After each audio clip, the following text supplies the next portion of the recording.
Voilà, bienvenue à chacun, chacune, à tous les habitués de nos rencontres le dimanche matin ici dans cette salle de culte à Marcinelle, puis pour les personnes aussi qui ont peut-être la première fois parmi nous, qu'ils se sentent accueillis au nom de notre Seigneur Jésus-Christ.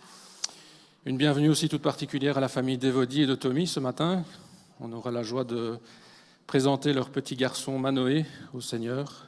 Bienvenue donc aux parents, aux petits loulous et puis aux membres des familles respectives, qu'ils se sentent accueillis aussi dans le nom de Jésus. Je vous propose de commencer tous ensemble par un chant. Je vous propose que nous nous mettions debout pour chanter ce premier chant « Je loue ton nom éternel ».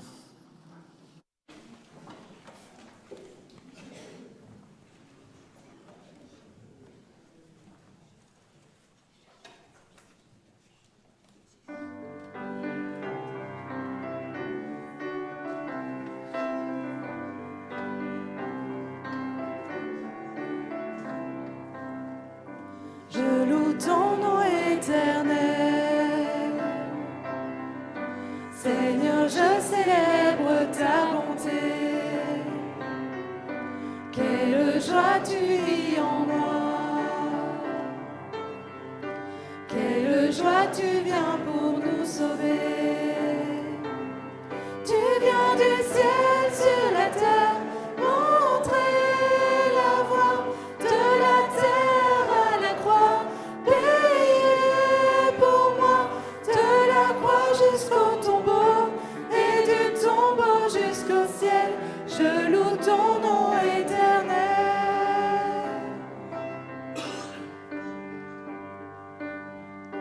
Je loue ton nom éternel. Seigneur, je célèbre ta bonté. Quelle joie tu vis en moi. Quelle joie tu viens pour nous sauver. Tu viens du ciel sur la terre, montrer la voie de la terre à la croix, payer pour moi de la croix jusqu'au tombeau et du tombeau jusqu'au ciel. Je loue ton nom éternel.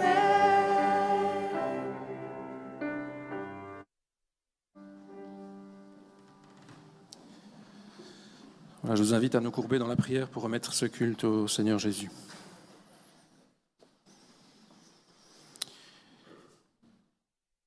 Oui, Seigneur Jésus, merci pour la joie encore ce matin que tu nous donnes, que tu mets dans nos cœurs, Seigneur, de pouvoir monter dans ta maison, la grâce aussi que tu nous fais de pouvoir nous rassembler pour t'apporter ce culte.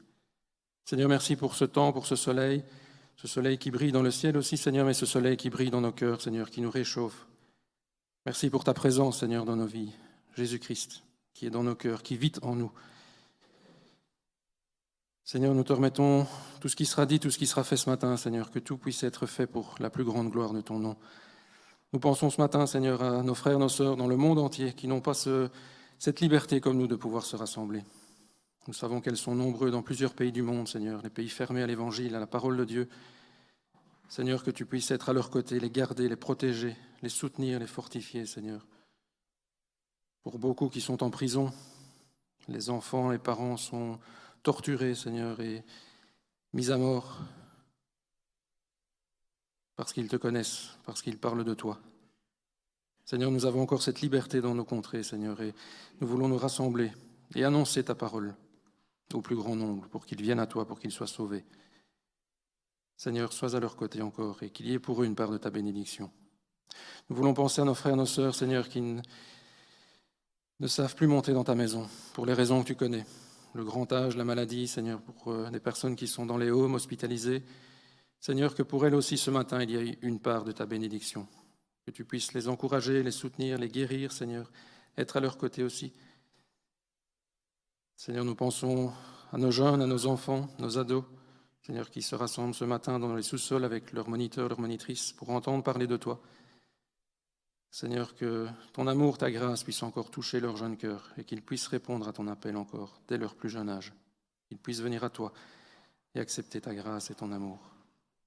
Nous pensons à toutes nos familles aussi qui sont présentes dans l'Église, qui nous écoutent aussi au travers des enregistrements qui sont faits. Qui est pour chacun, chacune, une part de ta bénédiction. Nous te remettons ce culte, Seigneur, la prédication aussi de ta parole par notre pasteur, qu'elle puisse toucher nos cœurs, que ton esprit soit libre d'agir encore et qu'il puisse fortifier notre âme et nous faire grandir et nous rapprocher davantage plus près de toi. Seigneur, nous te disons merci, nous te louons, nous t'adorons, toi le roi des rois, le Seigneur des seigneurs, toi qui as un jour donné ta vie pour nous sauver, pour nous pardonner. Et Seigneur, nous revenons encore ce matin au pied de la croix. Si dans nos vies nous avons quelque chose qui n'est pas à ta gloire, Seigneur, que tu puisses nous pardonner et que nous puissions nous approcher de ce sang pour être pardonnés, purifiés et nous relever aussi dans l'assurance de ton pardon. Seigneur, nous te remercions, nous t'adorons, nous te louons et nous te prions au nom de Jésus. Amen. Alors, je vous propose une lecture ce matin dans le livre des psaumes. Nous allons lire un psaume ce matin. Il s'agit du psaume 92. Psaume 92, psaume cantique pour le jour du sabbat.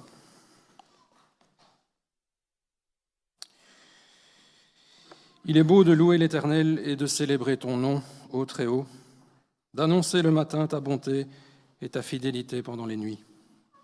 Sur l'instrument à 10 cordes, sur le luth, au son de la harpe. Tu me réjouis par tes œuvres, ô Éternel, et je chante avec allégresse l'ouvrage de tes mains. Que tes œuvres sont grandes, ô Éternel, que tes pensées sont profondes. L'homme stupide n'y connaît rien, et l'insensé n'y prend point garde. Si les méchants croissent comme l'herbe, si tous ceux qui font le mal fleurissent, c'est pour être anéantis à jamais. Mais toi, tu es le Très-Haut, à perpétuité, ô Éternel. Car voici tes ennemis, ô Éternel, car voici tes ennemis périssent. Tous ceux qui font le mal sont dispersés. Tu me donnes la force du buffle, et je suis arrosé avec une huile fraîche. Mon œil se plaît à contempler mes ennemis, et mon oreille à entendre mes méchants adversaires. Les justes croissent comme le palmier, ils s'élèvent comme le cèdre du Liban, plantés dans la maison de l'Éternel, ils prospèrent dans les parvis de notre Dieu. Ils portent encore des fruits dans la vieillesse, ils sont pleins de sève et verdoyants. Pour faire connaître que l'Éternel est juste, il est mon rocher, et il n'y a point en lui d'iniquité. Je vous propose de continuer notre culte encore par un chant, un plus vieux chant qui fera plaisir peut-être plus à nos aînés, mais il en faut pour tous les goûts, donc voilà. Il s'agit de « Quand le vol de la tempête ». Je vous propose que nous nous mettions debout aussi pour chanter ce deuxième chant.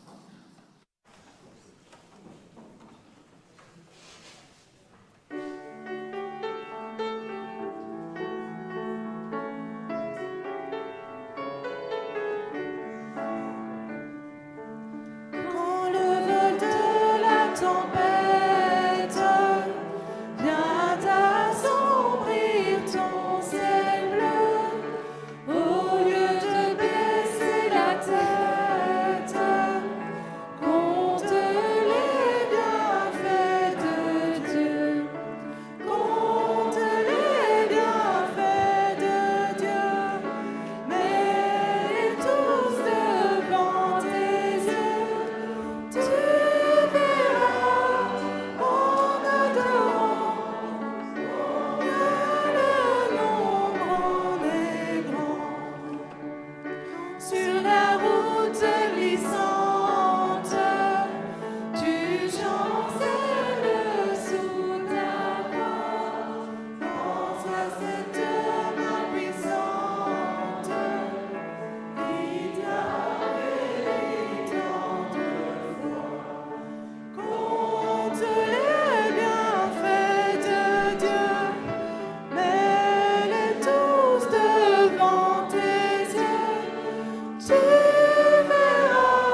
Voilà, alors ce matin, comme j'ai dit dans l'introduction, nous avons la joie de pouvoir présenter le petit garçon d'Évodie de Tommy, le petit Manoé, au Seigneur.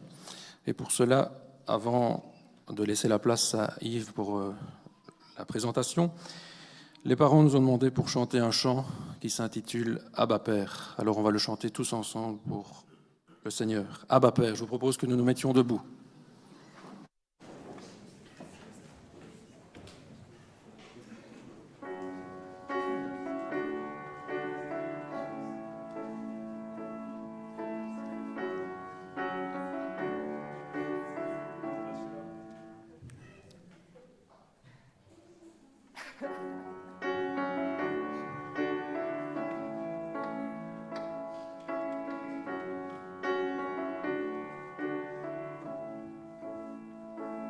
Bien avant le chant qui créa l'univers, bien avant l'esprit qui planait sur la terre, bien avant que tu me formes de la poussière, tu rêvais du jour où tu pourrais m'aimer.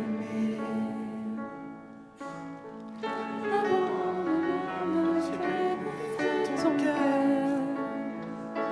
bien avant que m'éveille ta douceur, bien avant mes doutes, mes joies et mes douleurs, tu rêvais du jour où je pourrais t'aimer. Tu rêvais du jour où je pourrais t'aimer. Abba Père, je suis à toi. Abba Père, je suis à toi. Abba Père, je suis à toi. Abba Père, je suis à toi.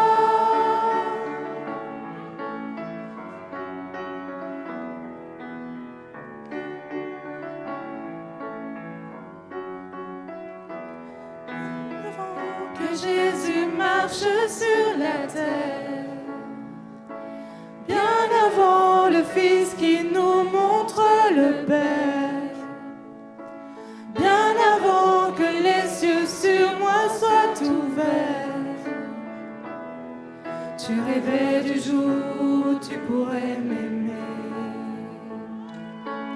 Bien avant que mon péché brise ton cœur, bien avant que coule le sang et la sueur, bien avant les clous, le froid et la douleur, tu rêvais du jour où je pourrais t'aimer. Tu rêvais du jour où je pourrais t'aimer.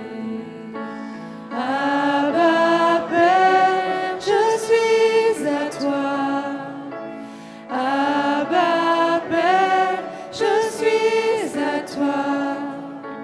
Abba Père, je suis à toi. Abba Père, je suis à toi. Abba Père, je suis émerveillée, saisi par l'immensité de ton amour pour moi.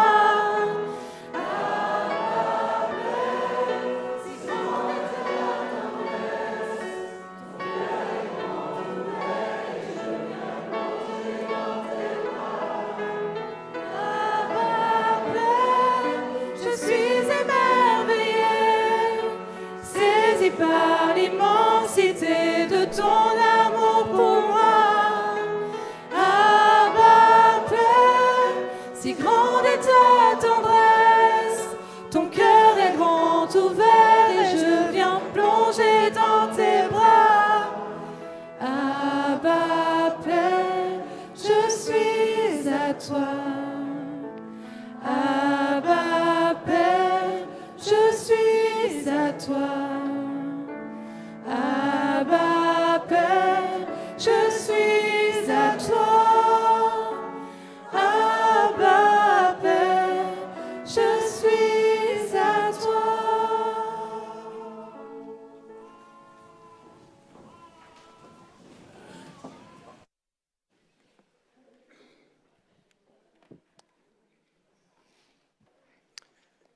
Chers frères et sœurs, bonjour.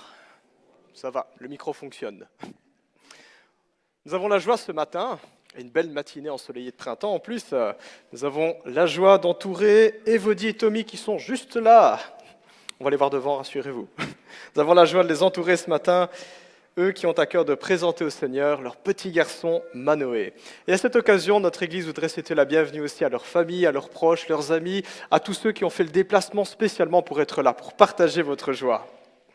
Alors, il y a un petit peu plus d'un an, c'était le samedi 15 mars 2025, je pense que cette date vous dit quelque chose, c'était le jour de votre mariage, Évodie et Tommy, hein.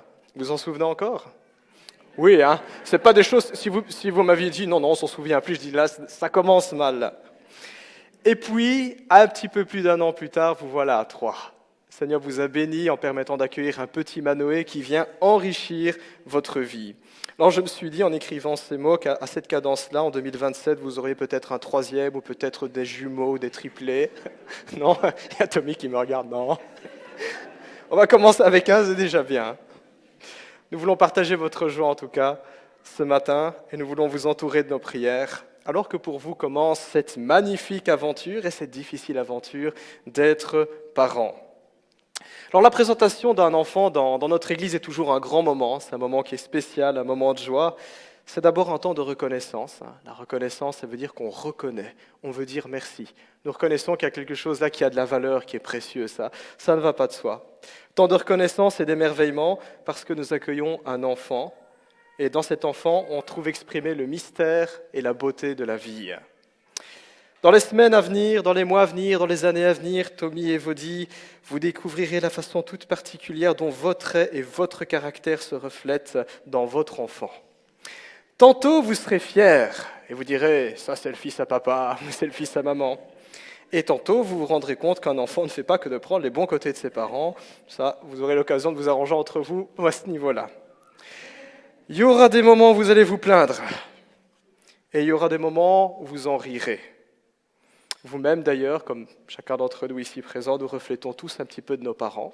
Et puis quand on regarde les choses dans leur ensemble, quand on y réfléchit, chaque être humain parle en quelque sorte de ce Dieu qui nous a fait, qui nous a créés à son image, selon sa ressemblance, tout dit les Saintes Écritures. Présenter un enfant au Seigneur, c'est se rappeler que la vie est précieuse, la vie est quelque chose d'unique et de singulière. Un enfant n'est pas un autre et chaque individu ici est unique. Il n'y a pas une copie parfaite de l'autre. On est unique. Quelque chose d'unique, de sacré qui vaut la peine d'être célébré. On ne veut pas traiter la vie comme quelque chose de banal et d'ordinaire. C'est extraordinaire. Puisqu'on est au printemps, disons aussi que les enfants sont comme les oiseaux. Ils pépient pour avoir à manger. Ils se réveillent à 2-3 heures du matin, ou toutes les demi-heures ou toutes les 2 heures pour qu'on les allaite. Pour leur arrivée, nous leur aménageons un nid, une chambre, un lit, toutes les décorations qui vont avec. Nous les couvons, nous les nourrissons, nous les protégeons, nous les élevons jusqu'au jour où ils prennent leur envol, jusqu'au jour où eux-mêmes font leur nid pour accueillir leur propre couvée. Et en ce sens, les enfants ne restent pas éternellement dans le nid et dans le foyer ou entre nos bras. Dieu nous prête les enfants. C'est important de se le rappeler en tant que parents. Pour vous-même et pour chacun d'entre nous qui sommes parents, Dieu nous prête les enfants. Dieu les confie à notre garde et à nos soins pour en faire des hommes et des femmes accomplis. Et c'est cela, être parent. C'est aider l'enfant à se détacher pour qu'il soit capable de pouvoir s'attacher lui-même à quelqu'un d'autre. Comme c'était dit le jour du mariage à chaque fois. L'homme quittera son père et sa mère, détachement, et s'attachera à sa femme, et les deux ne feront qu'un. Et être parent, c'est être témoin de cette transition. C'est passer le relais, c'est aider nos enfants à grandir, à se détacher de nous, à ne plus dépendre de nous, pour qu'ils soient capables de s'attacher plus tard. Et dans cette aventure, Dieu est l'allié le plus précieux des parents. Nous pouvons être certains de cela. Quand nous écoutons la parole de Dieu, quand nous lui faisons confiance, il sera toujours là pour écouter, pour comprendre, pour nous conseiller, pour nous aider dans notre tâche. Ce n'est pas par hasard que Dieu nous confie des enfants. Et il n'y a pas un parent qui ne doute pas. Bien souvent, on se dit, est-ce que je fais bien ? Parfois, on regarde comment les autres parents font, pour se rassurer quand ils font moins bien que nous, ou pour trouver conseil. Mais au final, être parent, ça s'apprend sur le tas. Et même quand on a plusieurs enfants, on se rend compte que chaque enfant, c'est un petit peu comme un nouveau gouvernement, un nouveau départ, une autre manière de s'y prendre. Et nous pouvons compter sur Dieu dans cette aventure. Dans notre société qui est sans repère, Dans notre société, tout le monde fait ce qu'il veut, tout se vaut et au final, plus rien ne vaut. Nous, parents chrétiens, nous voulons transmettre à nos enfants des valeurs qui sont sûres, des principes qui sont éprouvés depuis des siècles et des millénaires, depuis la nuit des temps, des vérités qui sont fondamentales, des choses qu'ils ont besoin de savoir, des vérités éternelles sur lesquelles ils pourront construire leur vie et être heureux, parce que c'est ça le souhait de tout parent, que les enfants soient heureux plus tard. Et c'est là le plus beau cadeau qu'un papa et une maman puissent transmettre à son enfant. Des bases solides et une bonne direction. Ou pour le dire autrement, des racines et des ailes. C'est ce que les parents peuvent donner à leurs enfants. Pour les chrétiens, Dieu nous demande de leur transmettre le message de l'Évangile. Christ mort à la croix pour nos péchés, Christ ressuscité, l'espérance de la vie éternelle, la perspective éternelle sur toute chose, la vraie valeur par rapport au Créateur. Transmettre l'Évangile à nos enfants. Il s'agit du fondement sur lequel tout homme et toute femme peut bâtir sa vie jusque dans l'éternité. Et c'est dans cette optique ce matin que nous voulons prier pour Manoé, dans cette optique que nous voulons prier pour le couple, pour Évodie, pour Tommy et pour toute la famille. Je vais vous inviter à me rejoindre. Je vais aussi inviter le conseil d'anciens à bien vouloir me rejoindre pendant ce moment. Alors c'est le moment de vérité pour les parents. Moi je me souviens, pour la présentation de mon fils, je me disais « Seigneur, qu'il ne gigote pas ». Je vous en prie, rejoignez-nous. Ne soyez pas intimidés par tous ces regards. Ce sont des gens qui vous aiment, qui vous apprécient, il y a votre famille qui est là. Et vraiment, on veut vous honorer, on veut prier pour vous en tout cas. Alors ce matin, je tiens à faire quelques petites précisions. Ce n'est pas un baptême, vous avez remarqué, il n'y a pas d'eau, il n'y a pas de baptistère. Et pour cause, simplement, dans nos églises, dans notre église en particulier, nous ne baptisons pas les enfants. Ce n'est pas qu'on n'aime pas les enfants, mais nous croyons que le baptême, c'est une démarche de foi. Et pour faire une démarche de foi, il faut comprendre ce que l'on fait, il faut en faire la demande. Et là, Manoé, il est encore un petit peu petit pour comprendre et pour faire la demande. Mais nous voulons le présenter au Seigneur et lui demander de le bénir. Parce que nous espérons qu'un jour, Manoé, devenu grand, qui comprendra l'Évangile et qui pourra faire un choix. Présenter un enfant, c'est dire merci au Seigneur, mais c'est aussi l'engagement des parents croyants d'élever leur enfant dans les voies du Seigneur. Et présenter un enfant au Seigneur, c'est aussi un acte communautaire.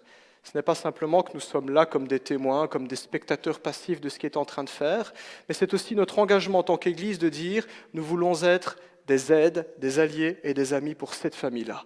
Nous voulons nous engager à prier pour eux, pas seulement aujourd'hui, dimanche matin, mais régulièrement. Nous voulons avoir un bon témoignage pour Manoé, parce que Manoé va grandir, il va venir à l'église, et puis l'idée qui va se faire de Dieu et des chrétiens, c'est ce qu'il va voir dans notre comportement. Et donc, c'est notre engagement aussi de dire, nous voulons lui donner le bon exemple. Nous voulons être un soutien pour la famille. Si c'est ce que nous voulons faire, en tout cas, je vous invite à vous lever en signe de participation à la prière. Pourrais-je demander au papa de vous emprunter le petit garçon ? Ça va. Hop là. Petit bonhomme. Voilà. Chut. T'es tout calme, hein, toi ? On va prier. Notre Dieu, nous voulons nous tourner vers toi. C'est toi qui, dans ta parole, nous rappelle que tout don excellent, tout don parfait viennent d'en haut, du Père des Lumières, en qui il n'y a pas l'ombre d'un changement ni l'ombre d'une variation. Nous te disons merci pour Manoé, pour ce petit garçon plein de vie qui fait la joie de ses parents. Nous voulons, Seigneur Dieu, te demander une bénédiction toute particulière pour lui. Alors qu'il est encore jeune, alors que bientôt il apprendra à marcher, à parler, à grandir, à être un enfant, puis un adulte, nous voulons te demander sur ce chemin étalé sur plusieurs années que tu le bénisses et que tu te révèles à lui. Rends-le sensible à ta parole, garde-le, conduis-le et bénis-le. Nous avons une pensée toute particulière pour Évodie et pour Tommy. Ils sont pleins de joie, mais ils sont aussi pleins de fatigue, Seigneur, parce que c'est ça avoir des enfants. Nous te demandons de les bénir aussi tous les deux dans leur couple, de les renouveler, de leur donner de l'assurance lorsqu'ils doutent, Seigneur Dieu, quant à leur capacité, de leur donner de la sagesse lorsqu'ils hésitent, lorsqu'ils ne savent pas quoi faire. Renouvelle-les, Seigneur Dieu, sois leur allié et bénis-les. Garde tout leur foyer, les protégeant du danger, pourvoyant à leurs besoins et te révélant, Seigneur, et faisant d'eux une source de bénédiction. C'est dans le nom puissant de Jésus-Christ que tous ensemble nous prions pour eux. En ton nom, Seigneur. Amen. Oui, notre Dieu, notre Père, nous sommes dans la joie ce matin de pouvoir présenter au trône de ta grâce le petit Manoé, que tu puisses le bénir, Seigneur, que tu puisses l'encourager, le fortifier, Seigneur, dans toute sa vie. Nous te prions, Seigneur, pour que dès le plus jeune âge, Père, il entende parler de ta parole de vie, ta parole de vérité, en fréquentant la garderie, l'école du dimanche, les ados, les jeunes, Père, que tu puisses vraiment, Seigneur, le faire grandir dans la foi. Nous te remettons aussi entre tes mains les parents, Évodie et Tommy, Seigneur. Nous voulons aussi, Seigneur, que tu les fortifies, que tu les encourages dans ce rôle de parents éternels. Te remettons aussi toute la famille, Seigneur, au sens plus large entre tes mains. Merci, Seigneur, de diriger toutes choses, Seigneur, dans la vie du petit Manoé. Et que tu le gardes, Seigneur. Tu ne nous promets pas un chemin sans embûche, Père, mais tu nous promets, Seigneur, ta fidélité dans les bons moments et dans les moments les plus compliqués de nos vies. Gloire te soit rendue, Père, pour cela. Dans le nom de Jésus, Seigneur, nous te le demandons pour le petit Manoé. Amen. Oui, Seigneur Jésus, merci pour Manoé ce matin. Merci d'avoir conduit, d'avoir gardé toutes choses, Seigneur, jusqu'à l'accouchement, pour la maman, pour le petit. Merci parce que c'est toi qui l'as tissé dans le sein de sa mère, Seigneur. Tu le connaissais avant qu'il ne soit conçu, Seigneur, et tu as conduit toutes choses jusqu'à sa naissance. Tu les as gardées. Merci pour cela. Seigneur, nous te le replaçons, Seigneur, devant toi ce matin. Nous prions pour lui, en te demandant que tu le bénisses, que tu le gardes, que tu le fortifies, en te remettant chacun de ces jours de sa vie, Seigneur. Que tu puisses être à ses côtés chaque jour, le bénir et le garder. Nous prions aussi pour ses parents, Seigneur, pour Évodie et pour Tommy ce matin. Que tu puisses leur donner le courage de pouvoir élever, Seigneur, ce petit garçon dans les voies de l'Évangile, lui parler de toi, Seigneur, le faire grandir dans tes voies, dans tes principes. Seigneur, merci aussi pour qu'il puisse venir aussi à l'Église, Seigneur, pour qu'il puisse grandir dans l'Église, suivre la garderie, les enfants, les ados, les jeunes, et qu'il puisse un jour prendre une décision pour toi. Que tu puisses parler à son cœur dès son plus jeune âge et qu'il puisse répondre aussi à ton appel. Seigneur, et puis nous te prions aussi pour chacun de nous ce matin, Seigneur, qui devons être des exemples pour ce petit garçon, des exemples de vie avec toi, avec Jésus. Seigneur, que tu puisses conduire toutes choses aussi pour eux, pour lui, pour cette famille, que tu puisses les bénir abondamment et être à leur côté chaque jour, Père. Amen. Je vais remettre Manoé au papa ou à la maman. Ah, c'est les aléas. C'est ça. Voilà. Il est plutôt calme. La chemise est nickel. Nous avons à cœur de vous donner un petit quelque chose. Alors, c'est une tradition que nous avons. Nous vous remettons un certificat de présentation de Manoé. Alors, c'est à mettre dans votre Bible de mariage. Et quand il y aura d'autres enfants, à la fin, vous verrez, vous aurez un bottin. Alors, ce n'est pas un papier qu'on vous demandera au ciel, on dit à chaque fois qu'on remet un certificat, mais c'est pour marquer ce jour aussi et vous rappeler les promesses que le Seigneur donne. Dans ce certificat, il y a toute une liste de versets bibliques qui vous rappellent à la fois vos devoirs et vos engagements en tant que parents, mais aussi toutes les ressources et les promesses que Dieu vous donne. Parce que c'est ça qui est extraordinaire avec Dieu. Dieu nous place face à nos responsabilités, mais il nous en donne aussi les moyens. Que le Seigneur vous bénisse, qu'il mette sa main en tout cas sur toute votre famille, et félicitations. On peut encore les applaudir.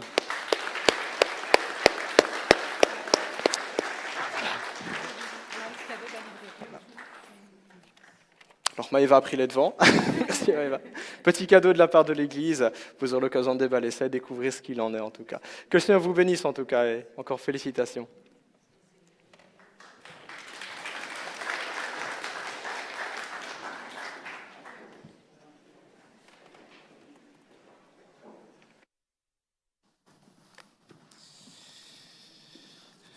Alors avant de relaisser la place au pasteur pour la prédication, il les enchaîne. Je vous propose de chanter encore un chant ce matin qui s'intitule « En Jésus seul ».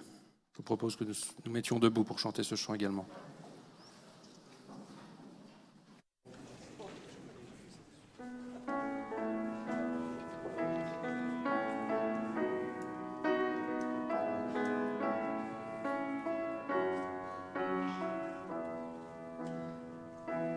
Jésus seul est mon espoir, lui ma lumière, ma force, mon chant, pierre angulaire, solide rempart, même quand l'orage devient violent.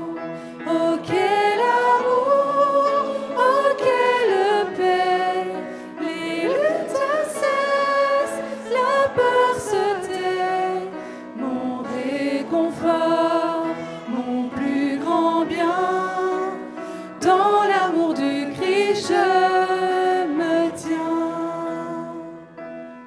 Jésus seul, Dieu s'est fait chair, dans un enfant, oh quel mystère, ce don d'amour, de sainteté, haï par ceux qu'il vint sauver, jusqu'à la croix, il s'est livré, sur lui la colère est tombée, tous mes péchés, il les a pris, par la mort de Jésus, je vis.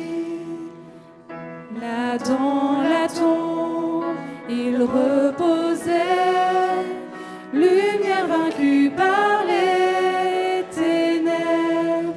Quel jour glorieux, il apparaît, d'entre les morts il se relève.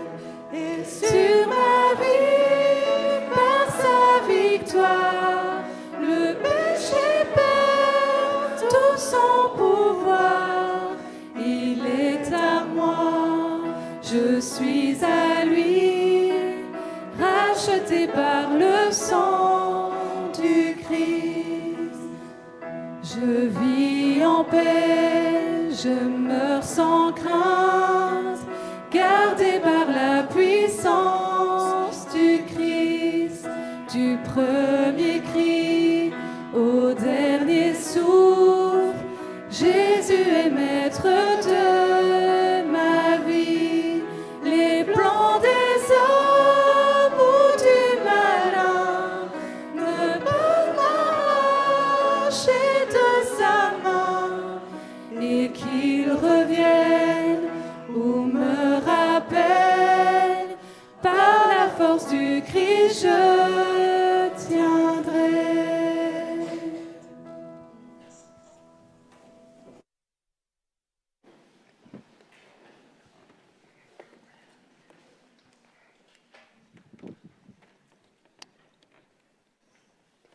Voilà, chers amis, rebonjour. La séparation était très longue. Voilà, nous voulons prendre à présent un temps autour de la parole de Dieu. C'est une habitude que nous avons et je pense que c'est une bonne habitude, savoir prendre un temps d'arrêt pendant la semaine pour nous mettre à l'écoute de ce que le Seigneur veut nous dire. Alors cette semaine est un petit peu particulière puisque lundi nous avons naturellement un jour de congé et c'est la Pentecôte. Les chrétiens du monde entier célèbrent le don du Saint-Esprit, la naissance de l'Église, la puissance d'en haut dont le Seigneur nous a revêtus pour être ses témoins jusqu'aux extrémités de la terre. Et à cette occasion, je me suis dit, nous allons parler un petit peu du Saint-Esprit et plus précisément de son œuvre. Alors dans nos églises évangéliques, on insiste beaucoup quand on entend parler du Saint-Esprit sur la puissance, les signes, les miracles, les prodiges. Pour ce matin, le Seigneur m'a mis à cœur de parler d'une autre œuvre. Une œuvre qui est vraiment fondamentale, mais qui passe la plupart du temps inaperçue, je dois dire. On n'en parle pas assez. La nouvelle naissance. C'est une œuvre du Saint-Esprit, la nouvelle naissance. Le titre du message ce matin est « Une rencontre qui change la vie ». Quand on y réfléchit, et pour les plus âgés d'entre nous, vous pourrez certainement avoir tout plein de souvenirs par rapport à ça, la vie est faite de rencontres. Toute première personne qu'on rencontre dans la vie, normalement, en général, c'est sa maman. Mais la vie est faite de rencontres. D'ailleurs, chacun d'entre nous, nous sommes le fruit d'une rencontre. Nos parents ont dû se rencontrer, et c'est comme ça qu'on est venu au monde. Dans la vie, il y a des rencontres qui sont désagréables, comme par exemple croiser un agent de police après avoir brûlé un feu rouge. Voilà, c'est pas une rencontre agréable, je ne le souhaite à personne. Il y a des rencontres qui ne changeront pratiquement rien. Par exemple, les centaines de passants qu'on croise dans la rue ou qu'on croise au supermarché. Parfois, on se regarde bonjour poliment, mais ce n'est pas le genre de rencontre qui va vraiment changer notre vie. Et puis, il y a dans la vie des rencontres qui marquent un tournant. Ça bascule, ça fait un choc dans notre vie. Rencontrer la personne avec qui on va se marier, ça c'est le genre de rencontre qui change une vie. Passer un entretien d'embauche, ça c'est une rencontre qui peut aussi changer la vie. Lier des amitiés, ça aussi, ce sont des rencontres qui peuvent avoir un grand impact, une grande influence dans notre vie. Ce genre de rencontre change la vie. Et puis, il y a une rencontre naturellement dont on ne parle pas assez, c'est rencontrer Dieu. Rencontrer Dieu, ça change la vie. Je ne dis pas ici avoir une religion ou aller à l'église, mais je parle d'avoir une relation personnelle avec Jésus-Christ, rencontrer Dieu. Et quand on y réfléchit, ça paraît tellement bizarre d'évoquer l'idée que l'on puisse rencontrer Dieu. Parce que c'est vrai, quand on y réfléchit, Dieu, je ne peux pas lui téléphoner. Dieu, je ne peux pas dire, écoute, j'ai un créneau vendredi entre 14h et 14h30, on peut se voir. Je ne peux pas proposer de discuter avec Dieu autour d'une tasse de café. Ça paraît tellement bizarre de cette idée-là, rencontrer Dieu. Ça semble tellement abstrait. Et c'est vrai, d'une certaine manière, ça l'est. C'est abstrait d'une certaine manière, pas que, mais ça l'est. Ça l'est parce que rencontrer Dieu, ça se passe à un tout autre niveau de notre existence. Ça se passe au plus profond de notre cœur. Rencontrer Dieu est d'abord une expérience spirituelle. Et nous, les êtres humains, nous sommes des êtres spirituels aussi. Nous ne sommes pas que des êtres matériels. Il n'y a pas que le bras, la chair, les os, mais il y a aussi une réalité de l'âme, une réalité de l'esprit. Et c'est là où Dieu veut nous rencontrer, au niveau spirituel, au plus profond de notre cœur. Pour nous aider à comprendre, eh bien, nous pouvons voir notre cœur comme un coffre-fort. Pour ceux qui ont un coffre-fort, je sais que ça ne court pas dans les rues, mais en général, quand on a un coffre-fort, qu'est-ce qu'on met dedans ? On met dans le coffre-fort ce qu'il y a de plus précieux, ce qu'il y a de plus important, les contrats, les documents, ce sur quoi on a construit notre vie. Et puis, nous rangeons aussi dans notre coffre-fort tout ce qui est compromettant, tout ce qu'on ne veut pas que les autres sachent sur nous ou découvrent sur nous. C'est le lieu caché, c'est le lieu sécurisé. Le fond de notre cœur, c'est là où se trouvent toutes nos affections les plus chères envers ceux que nous aimons. Nous chérissons leurs souvenirs, nous chérissons leur présence dans notre cœur. C'est dans le cœur que se trouvent nos convictions sur lesquelles on construit notre vie. Je crois en Dieu, ou au contraire, je crois en moi. Mais c'est une conviction, elle est là au fond de notre cœur, et on vit en conséquence. C'est dans le cœur qu'il y a nos aspirations les plus authentiques. Je rêve que, j'aimerais tant, telle ou telle chose. C'est dans notre cœur où nous enfouissons aussi les choses pénibles et douloureuses qu'on ne veut plus voir. Elles sont là, elles existent, elles nous impactent, mais on ne veut pas y penser. Alors on va les enfouir sous une chape de béton, quelque part dans notre cœur, un peu comme une pièce qu'on ferme à double tour. Mais c'est là, c'est dans notre cœur. Et c'est aussi dans notre cœur que nous cachons toutes les choses honteuses et effrayantes que nous ne voulons pas que les autres sachent à notre sujet.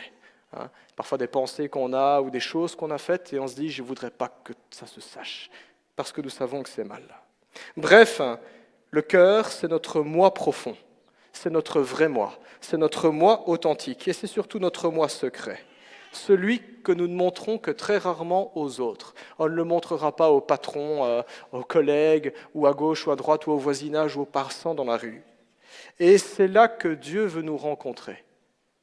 Parce que Dieu est vrai. Parce que Dieu vient tisser des relations qui sont vraies. Et parce que Dieu ne se contentera pas du superficiel. Il veut nous connaître et il désire que nous le connaissions aussi. Voilà pourquoi ça semble parfois si abstrait de dire rencontrer Dieu. On se dit mais ça se fait à quel niveau, c'est quel café, c'est quelle adresse, quel numéro de téléphone. Ce n'est pas extérieurement qu'il faut chercher, c'est intérieurement qu'il faut chercher. Et être vrai. Et le rencontrer, c'est se dire ben oui, tout est mis en lumière.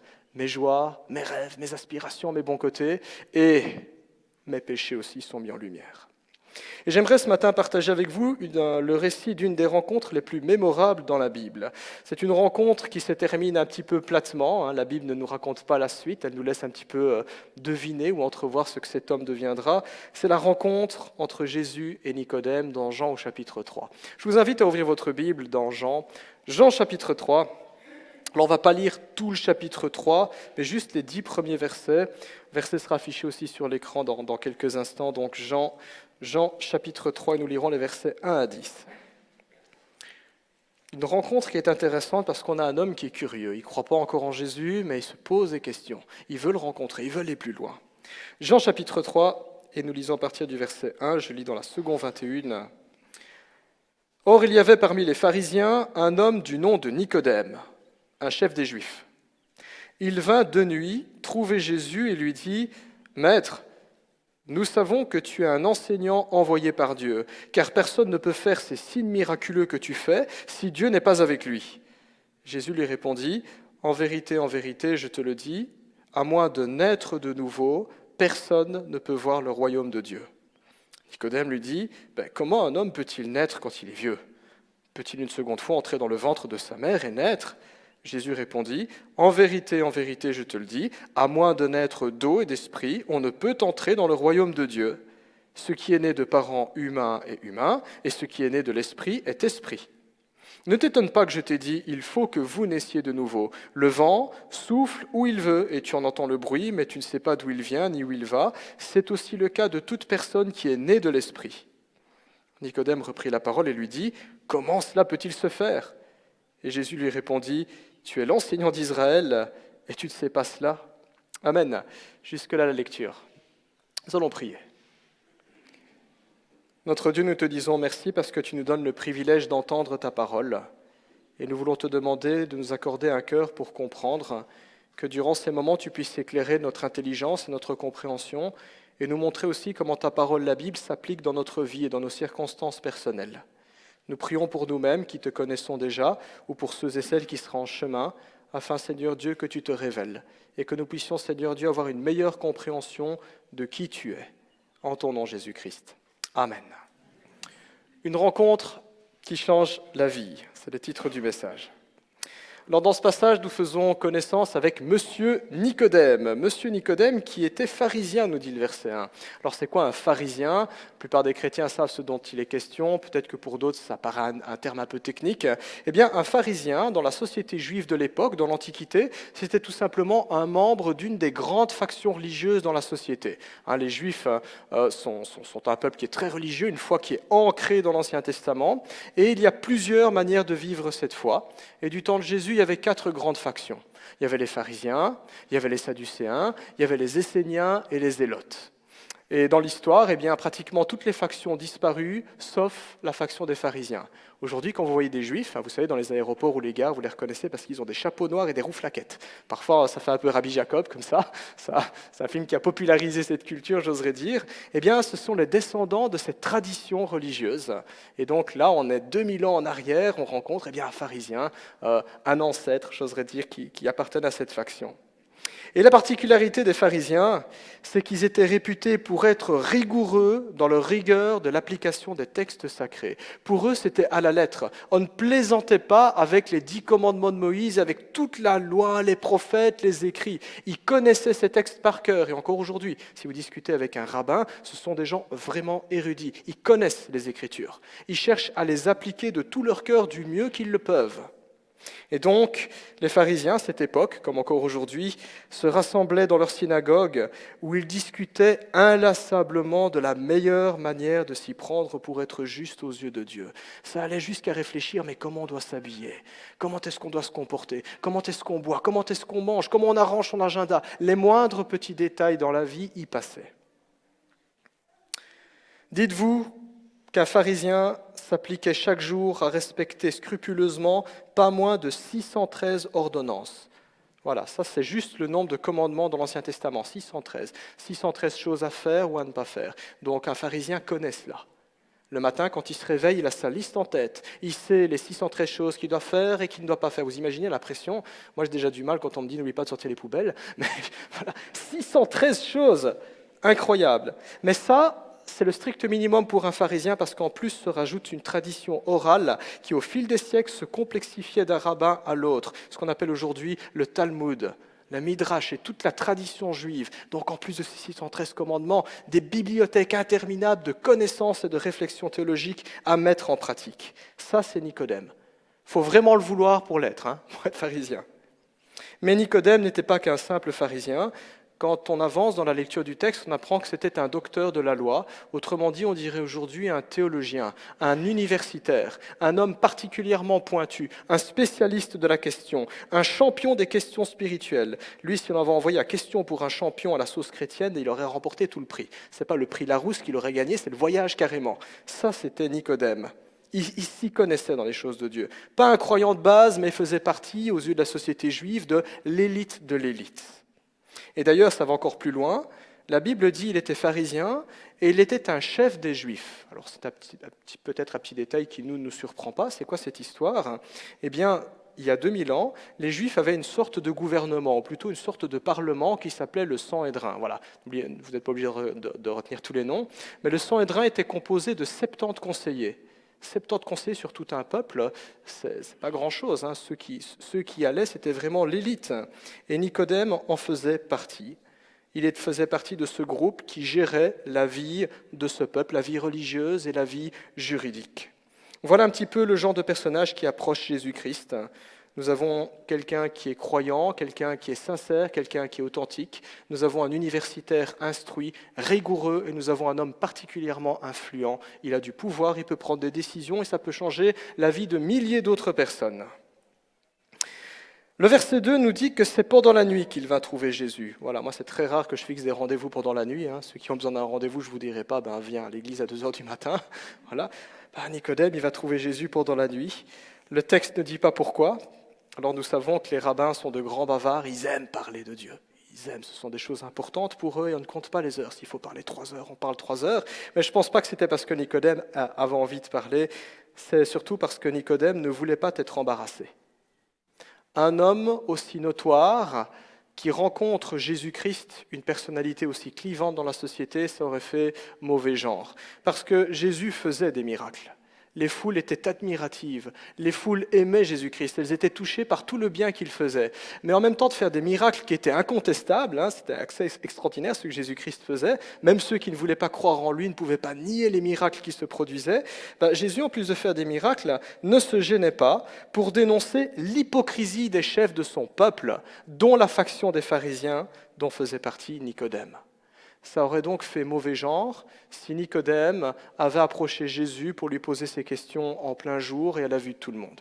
Certains auraient pu dire « en fait, c'est le copain de Jésus. En fait, il est d'accord avec lui. » Et sans doute, pour éviter des vagues, Nicodème a préféré la voie de la discrétion. On va rencontrer Jésus en Stumling discrètement. Mais, petite différence, Nicodème n'était pas comme la plupart des autres chefs de son peuple qui détestaient Jésus, qui étaient jaloux de sa popularité. Nicodème était sincère. Il voulait en savoir plus. Il voulait comprendre l'enseignement de Jésus. C'était un homme qui cherchait le discours qui est vrai, ce qui correspond à la réalité, ce qui est réel. Et encore aujourd'hui, il y a des gens qui parfois ne sont pas nécessairement encore croyants par rapport à Jésus-Christ, mais ils sont dans la même démarche de Nicodème. Moi, je veux savoir. Moi, je veux tester. Je veux rencontrer directement la personne qui est là et qui en parle. Est-ce que ça sonne juste ? Je veux tester, je veux poser mes questions. Et c'est ce qu'il fait. Verset 2, Nicodème commence. « Maître, nous savons. » On sent le savant. Nous savons. Nicodème croit savoir des choses. Nous savons quoi ?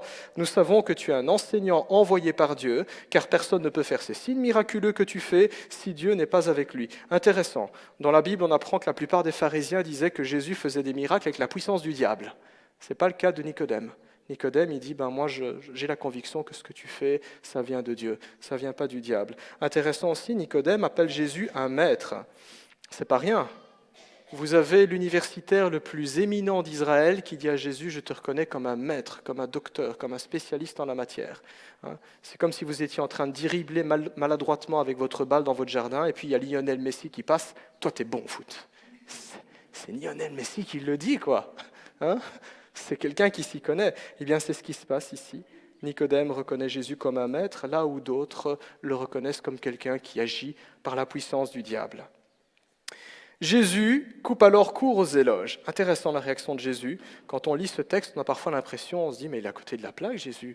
Il ne le laisse même pas continuer et il commence à parler de la nouvelle naissance.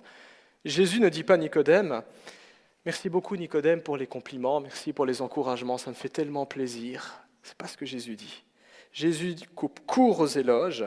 Ça ne l'intéresse pas de savoir que le plus éminent théologien du pays, le plus doué des universitaires, lui fait des compliments et des courbettes. Jésus va droit à l'essentiel. Il le coupe et lui dit au verset 3, « En vérité, je te le dis, à moins de naître de nouveau, personne ne peut entrer dans le royaume de Dieu. » Alors dans la culture juive et à l'époque, quand quelque chose était vraiment important, eh bien on le répétait. C'est ça que dans la Bible, quand vous lisez par exemple le livre des Proverbes, il y a les choses qui se répètent et on se dit « mais c'est bon, j'ai compris pourquoi on le répète, parce que c'est important ». D'où l'expression « en vérité, en vérité ». Quand vous entendez ça dans le Nouveau Testament, ça veut dire tout simplement « sortez vos fluos et vous passez un coup sur le verset ». Ou alors si vous êtes devant vos ordinateurs, vous changez la police. Gras, italique, souligné en 36, parce que ça c'est important. Et c'est ce que Jésus dit. Ce qui est important, Nicodème, c'est de naître de nouveau. Parce que si tu ne nais pas de nouveau, tu ne peux pas voir le royaume de Dieu. Ça c'est ce que Jésus dit à Nicodème. Le fait que tu me reconnaisses comme un enseignement, comme quelqu'un de grand qui fait des miracles, très bien, mais ce n'est pas le plus important, ça c'est vraiment secondaire. Ce qui est important, c'est de naître de nouveau, pour entrer dans le royaume de Dieu. Alors c'est quoi le royaume de Dieu ? Pour faire simple, parce qu'on pourra en débattre pendant des heures, le royaume de Dieu, c'est tout simplement le salut. C'est tout simplement la rédemption, le pardon des péchés, le fait de se dire tout le mal que j'aurais pu faire, toutes les erreurs que j'aurais pu commises, Dieu a choisi de me les pardonner. Le royaume de Dieu, ça fait référence au règne de Dieu. Et entrer dans le royaume de Dieu, c'est de se dire que j'ai ma place dans ce règne.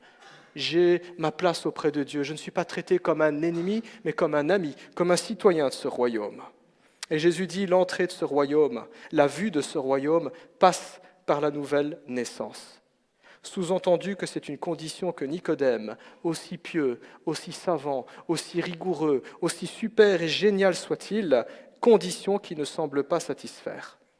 Autrement dit, si nous osons paraphraser les propos de Jésus, Jésus est en train de dire « Mon ami, c'est très bien que tu sois né juif dans le peuple de Dieu, probablement dans une bonne famille qui t'a transmise de belles valeurs. C'est très bien que tu connaisses la Torah par cœur, que tu connaisses toutes les Écritures par cœur et que tu arrives même à t'y conformer quasiment sans faute. Et c'est super que tu sois devenu un théologien et que tu t'impliques même dans la vie politique pour le bien de ton peuple. Génial tout ce que tu fais, mais voilà, c'est insuffisant. Tu as besoin de naître de nouveau, sinon, comme tous les autres, tu perdras ton âme. » Ça, en substance, c'est ce que Christ est en train de dire à Nicodème, membre du sang et drain, docteur de la loi, membre éminent pharisien, sommité spirituelle, théologique, politique. Christ est en train de dire, tout ce que tu fais là, pas suffisant. Vous imaginez le choc pour Nicodème ? Le pauvre qui, depuis ces années, se lève chaque matin avec 613 commandements en tête, en plus de devoir sortir les poubelles. Lui qui était convaincu de prendre part au royaume de Dieu, du simple fait d'être né juif dans la chair et d'avoir du sang juif et d'être membre du peuple de Dieu, fils d'Abraham dans l'Alliance, convaincu d'avoir d'office une place au ciel parce qu'il y a l'Alliance, et d'entendre le Christ, d'entendre son Messie lui dire « Non, mon ami ». Tu es passé à côté de l'essentiel et tout ce que tu as fait jusqu'à présent et ce que tu enseignes aux autres de faire ne les sauvera pas, c'est insuffisant. En vérité, je te le dis, à moins de naître de nouveau, personne ne peut entrer dans le royaume de Dieu. Choc pour Nicodème, choc pour lui. Et pensons-y à deux fois.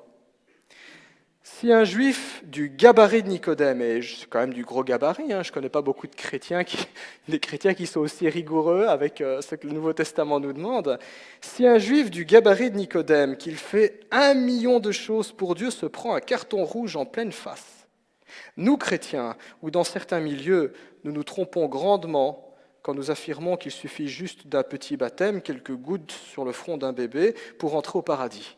Vous imaginez, Nicodème, il est là avec sa liste de 613 choses à faire, et nous, on est là, quelques gouttes, et c'est bon, ça fera l'affaire. Le paradis est garanti. Ça ne marche pas. Nous nous trompons quand nous croyons que parce que nous sommes nés dans une famille chrétienne, parce que mes parents sont pratiquants, parce qu'il y a une croix, parce qu'il y a une Bible à la maison, nous nous trompons si nous croyons que parce que je suis dans une famille chrétienne, alors je suis en règle vis-à-vis de Dieu. Nous nous trompons quand nous croyons qu'il suffit d'être gentil, essayer et faire le bien autour de nous pour être en règle avec Dieu. Nous nous trompons, comme si le salut dépendait de nous. Nicodème n'y comprend plus rien. Il se demande, mais qu'est-ce que je peux faire d'autre alors ? Déjà, il fait pas mal. Perplexe, il demande à Jésus au verset 4, « Comment un homme peut-il naître de nouveau quand il est vieux ?» Voilà, Nicodème a peut-être 40, 50, 60, 70 ans et réfléchit de manière humaine, de manière charnelle. Il se dit, mais comment est-ce que je peux revenir en arrière, remonter le temps et retourner dans le ventre de ma mère, puisque c'est ce dont il est question, nouvelle naissance. Peut-il une seconde fois entrer dans le ventre de sa mère et naître, dit-il à Jésus. Verset 9, il revient encore avec la même question. Il se dit, mais comment cela peut-il se faire ? Comment je vais y arriver ? Si c'est ça la condition, c'est pas possible. Alors, en tant que chrétien, quand on lit la réaction de Nicodème, ça peut faire rire, mais d'une certaine manière, c'est la même erreur que nous, c'est la même erreur que tout être humain. Nicodème s'imagine que la solution doit venir de lui, tout comme nous imaginons que la solution doit venir de nous. Que l'issue doit être d'une manière ou d'une autre une affaire humaine. Nicodème cherche en quelque sorte quelque chose sur lequel il peut s'accrocher pour changer les choses. Il cherche une méthode, il cherche un rite, il cherche un sacrement, il cherche une loi, il cherche une ordonnance, une directive à rajouter dans sa longue liste de directives qu'il a déjà. Et ça, c'est très humain, c'est très religieux, parce que les religieux se réduisent à ça. Rites, sacrements, lois et ordonnances. Fais, ou alors laisse-toi faire par le prêtre, le pasteur, et tu auras la vie éternelle. Jésus revient alors à la charge et lui dit « En vérité, je te le dis, à moins de naître d'eau et d'esprit, on ne peut entrer dans le royaume de Dieu. » Cette fois, Jésus monte d'un cran. Il ne parle plus de la nouvelle naissance, mais il parle de naître d'eau et d'esprit. Un peu particulier. Qu'est-ce que ça veut dire? Alors certains, comme dans l'Église catholique, affirment que c'est le baptême, et c'est la raison pour laquelle ils baptisent les petits bébés. Voilà, ils disent, en les baptisant, ils vont naître de nouveau, ils vont recevoir le Saint-Esprit. Sauf que ce n'est pas du tout ce dont il est question dans le texte, ni dans le contexte, ce n'est pas de ça que Jésus parle. Qu'est-ce que ça veut dire naître de nouveau ou naître d'eau et d'esprit? Alors pour nous les Belges, ça ne veut pas dire grand-chose, mais rappelons-nous, Jésus est juif. Jésus parle à un juif et à un docteur de la loi, quelqu'un qui connaît les Écritures. Jésus-Christ va même lui reprocher de ne pas comprendre ce qu'il est en train d'enseigner, alors que lui est un enseignant et un spécialiste. Le Christ va simplement renvoyer Nicodème à ce qu'il sait déjà. Et ce qu'il sait déjà, c'est la loi de Dieu. Et c'est sa culture. Et normalement, tout cela est suffisant pour comprendre que la nouvelle naissance est une réalité fondamentale à laquelle Dieu nous appelle. Quand vous parlez d'eau et d'esprit à un juif, eh bien, ça fait tilt dans son esprit. Pour nous les Belges, non, parce qu'on n'a pas grandi dans cette culture-là. Mais un juif se souvient de toutes les prophéties qu'on trouve dans l'Ancien Testament. Et je ne vais pas lire toutes ces prophéties parce qu'on n'a pas le temps ce matin, mais peut-être juste quelques références pour ceux que ça intéresse. Ézéchiel chapitre 36 ou Ézéchiel chapitre 37. Dans ces deux chapitres qui sont assez vastes et assez fastidieux, l'Éternel parle du Saint-Esprit. Ézéchiel 37, tous les chrétiens connaissent, c'est la vallée des ossements. Vous avez une vision où dans une vallée, il n'y a que des cadavres. Et on nous dit que le Saint-Esprit descend et il apporte la vie. Et dans Ézéchiel 36, c'est la promesse de l'envoi du Saint-Esprit. Dieu dit que son peuple qui est pécheur, il va déverser sur eux une eau pure. Et il dit, cette eau pure, c'est mon esprit. Il dit, je vais leur donner un cœur vivant, je vais les purifier de leurs péchés, je vais arracher leurs idoles. Et donc les Juifs, dans leur éducation, ont toujours été habitués à entendre, en tout cas, cette promesse-là, un jour Dieu donnerait son esprit. Et quand son esprit descendrait au plus profond de notre cœur, cet esprit-là va purifier le péché, il va laver le péché, il va effacer toutes ces crasses. Mais il ne va pas faire que laver. Il va transformer, il va rénover, il va bousculer des choses, un renouvellement intérieur en quelque sorte. Et c'est ce dont il est question. La nouvelle naissance est spirituelle, elle n'est pas matérielle. Aucun rite, aucun sacrement, aucune loi, aucune ordonnance, aucune religion, rien de ce que nous pourrions faire ici-bas par nos propres forces, ni personne, serait-ce le prêtre, le pasteur ou le rabbin, ne peut accomplir la nouvelle naissance si ce n'est Dieu en personne. C'est son œuvre de travailler dans notre cœur. Et ça se produit quand on rencontre Dieu. Voilà pourquoi au verset 6, Jésus dit à Nicodème, « Ce qui est né de parents humains est humain, et ce qui est né de l'esprit est esprit. » Si Jésus était venu à notre époque, en Belgique, eh bien, il aurait écrit comme un Belge le verset 6, et le verset 6 aurait probablement été traduit par « On dit que les chiens ne font pas des chats ». C'est ça. Mais il l'a dit dans la culture juive, « Ce qui est né de parents humains est humain, ce qui est né de l'esprit est esprit. » Autrement dit, nous qui sommes des êtres humains pécheurs, nous ne pouvons pas produire par notre propre capacité la pureté que Dieu exige. Cette pureté, il n'y a que Dieu qui puisse la produire. Parce que tout ce que nous, les êtres humains, nous faisons est toujours marqué de ce que nous sommes. Si j'ai des enfants, ils ont mes traits de caractère. Si je suis pécheur, ils sont pécheurs. C'est la seule chose que je peux faire et que je peux transmettre. Mes œuvres resteront limitées et imparfaites parce que je suis un être humain. Et Jésus insiste sur ça. La nouvelle naissance n'est pas une affaire humaine, elle est une affaire divine. Elle n'est pas terrestre, elle est céleste. Elle n'est pas temporaire, elle est éternelle. Si je veux naître de nouveau, si je veux cette pureté, j'ai besoin de Dieu. Tout comme nous ne pouvons pas contrôler le processus de la vie quand nos parents nous ont conçus et quand nous étions dans le ventre de notre mère, ainsi nous n'avons absolument aucun contrôle sur le processus de la nouvelle naissance. C'est l'œuvre de Dieu et c'est un don que l'on reçoit. Si un jour nous sommes nés sur terre, la date de notre anniversaire, nous n'avons rien fait pour ça. Nous avons reçu le don de la vie. Et puis on le fête chaque année, le jour de notre anniversaire. Mais personne n'a planifié sur son agenda en disant, voilà, pour moi c'est le 14 octobre. À aucun moment je ne me suis dit, le 14 octobre je vais naître, ça me plaît bien, ça me convient cette date-là.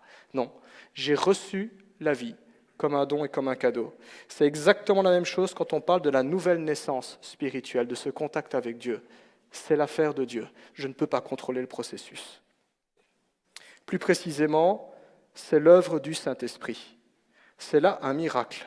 Et sans ce miracle, il n'y a pas de vie chrétienne, j'insiste. Sans la nouvelle naissance, il n'y a pas de véritable vie chrétienne. Il y a juste un peu de religiosité. Et ça, c'est certainement le drame dans nos églises et dans la plupart des églises. Il y a des gens qui s'imaginent sincèrement être chrétiens, mais qui ne sont pas nés de nouveau. Ils ont dans leur vie de la religiosité. Ils ont dans leur vie une liste de rites, de pratiques, de sacrements, de bonnes habitudes ou de bonnes valeurs, très positives, un peu comme Nicodème, mais ils ne sont pas nés de nouveau. Pas nés de nouveau. Et sans nouvelle naissance, il n'y a pas de part dans le royaume de Dieu. Voilà pourquoi Jésus enfonce encore plus le clou au verset 7. Il insiste auprès de Nicodème et lui dit « Ne t'étonne pas que je t'ai dit, il faut que vous naissiez de nouveau. » Ce n'est pas étonnant, c'est la condition pour avoir une part auprès de Dieu. C'est nécessaire. Il n'y a pas de question plus importante. À l'école secondaire, normalement vers la 3e générale, on apprend à faire des mathématiques un peu plus compliquées, enfin un peu plus compliquées quand on est à l'université, on en rigole, mais sur le moment même, quand on a 15 ans, c'est compliqué. Et on apprend les conditions nécessaires et suffisantes. Je ne sais pas si vous vous souvenez de ça. Je pense que tout le monde a déjà subi ça. C'est horrible si vous n'avez pas les maths. C'est pas difficile à comprendre. La condition suffisante, eh bien, ça veut dire que même si ce n'est pas parfait, c'est bon, ça passe. La condition nécessaire, si vous ne l'avez pas, c'est mort. Et c'est ce que Jésus dit. Il faut que vous naissiez de nouveau. Condition nécessaire. On n'est pas dans le suffisant. C'est là, on est sauvé, on est chrétien, on est en paix avec Dieu. C'est pas là, on est toujours sous la condamnation de Dieu. Question qui se pose, puisque Jésus nous appelle à naître de nouveau, la question qui se pose, c'est alors moi, si je ne suis pas né de nouveau, j'en suis où? Si je ne suis pas né de nouveau. Eh bien, Dieu le dit aussi dans sa parole. Éphésiens chapitre 2, versets 1 et 2, je vous lis juste les versets.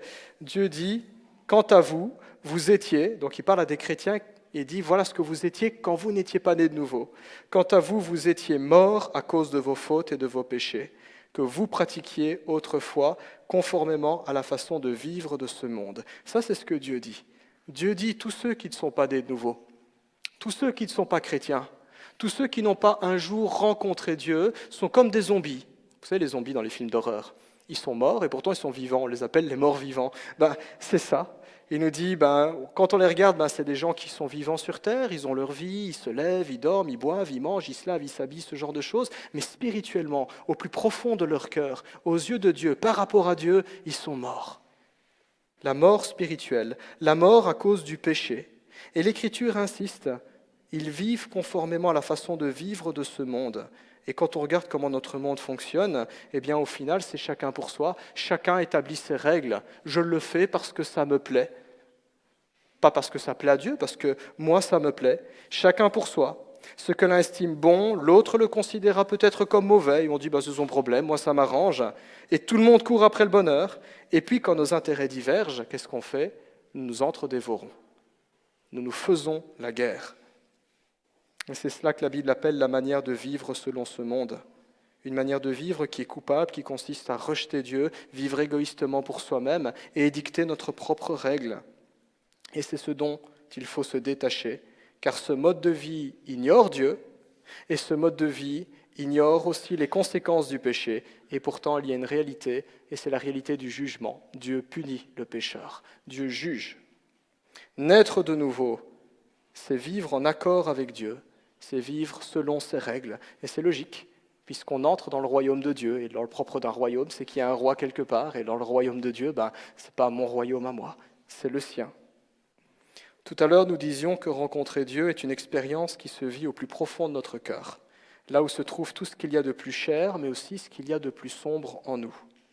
C'est quoi alors naître de nouveau dans ce cadre-là, par rapport à ce qu'il y a au fond de mon cœur? Eh bien, naître de nouveau, c'est accueillir Dieu à cet endroit-là. C'est-à-dire, Seigneur, je te confie mes rêves, mes aspirations, mes affections, mais aussi mes peurs, mes craintes, ma honte, mes faiblesses et mes péchés. C'est une manière de dire, Seigneur, j'aspire à cela. Mais tu m'aimes et tu m'as créé, et peut-être qu'il y a des meilleures choses auxquelles je n'avais pas pensé. C'est aussi dire, Seigneur, il y a des choses horribles qu'on m'a fait subir, des péchés qu'on m'a fait subir. Et c'est aussi être honnête avec Dieu, dire, Seigneur, Il m'arrive encore aujourd'hui de faire le mal, et je le sais. Et même parfois j'en ai du plaisir, et j'ai tellement du mal à m'en détacher. Mais c'est accueillir Dieu au plus profond de notre cœur. C'est ça aussi. Ce qu'il y a de sombre en nous, ce qui ne peut produire que la souffrance, la mort et la condamnation, Dieu s'en charge et il s'en est chargé, parce qu'il est mort à la croix pour nos péchés, nous dit l'Écriture. Il est mort à la croix pour nos péchés, pour s'en charger, et le texte va même plus loin, l'Écriture, Ésaïe 53, nous dit qu'il s'est chargé de nos maladies, de nos douleurs et de nos souffrances. Parfois on se dit, est-ce que Dieu peut m'aider à me relever malgré tout le mal que j'ai subi, la famille dans laquelle j'ai grandi, les abus que j'ai subis par exemple, les traumatismes ou tout ce que j'aurais pu voir dans mon pays si j'ai fui la guerre? Oui, Dieu peut aider à reconstruire, parce que c'est ça, connaître Dieu, c'est le laisser opérer au plus profond de nous. Quant à nos aspirations au bonheur, qui sont tout à fait légitimes, parce que Dieu ne nous a pas créés pour être malheureux, quant à nos aspirations au bonheur, au vrai, au beau, à l'harmonieux, à l'agréable, à tout ce qui a du sens, Dieu peut aussi pleinement le combler, parce qu'il est Dieu, parce qu'il est infaillible, parce qu'il nous aime, parce qu'il veut donner de bonnes choses. Naître de nouveau, accueillir Dieu au plus profond de soi, ça va jusque-là aussi. Et Jésus va aller plus loin. Il va essayer d'expliquer à Nicodème comment cela fonctionne. Et il va le faire en prenant une analogie qu'il y a dans la nature. C'est ce que Jésus fait dans la plupart de ses enseignements. Il regarde ce qu'il y a autour et il en tire des leçons. Et Jésus dira, naître de nouveau, en fait, c'est l'œuvre du Saint-Esprit. C'est un petit peu comme quand le vent souffle. Verset 8, il dit, « Le vent souffle où il veut et tu en entends le bruit. Mais tu ne sais pas d'où vient le vent ni où il va. C'est aussi le cas de toute personne qui est née de l'Esprit. » Quand le vent souffle, on ne peut pas l'enfermer dans une pièce. Je veux dire par là, il ne suffit pas d'ouvrir la fenêtre, le vent souffle et il rentre, je ferme la fenêtre, je ferme la porte et ça y est, il y a le vent qui tourne dans la pièce. Ça ne marche pas comme ça. Je ne peux pas mettre du vent dans une boîte pour l'observer au microscope parce que le vent n'a ni forme ni couleur. Il est juste un déplacement d'air qui est invisible et qui est insaisissable. C'est juste un déplacement d'une haute pression vers une basse pression. C'est ça le vent. Insaisissable et invisible, sans forme et sans couleur. Mais le vent, je sais qu'il existe, parce que je peux le reconnaître à ses effets.